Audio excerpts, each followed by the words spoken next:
একবার এক সাধু নদীর পাড়ে স্নান করছিলেন।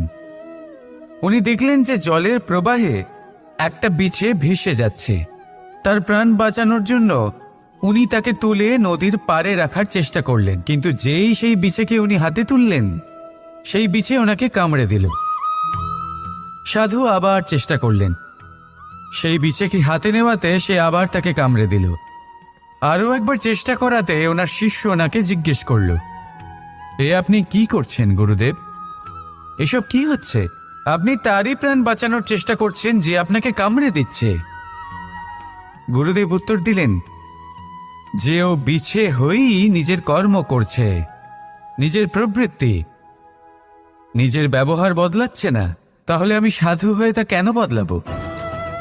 এর তাৎপর্য হলো সরল, যে সংসারে কিছু মানুষ আছেন যারা হয়তো খারাপ,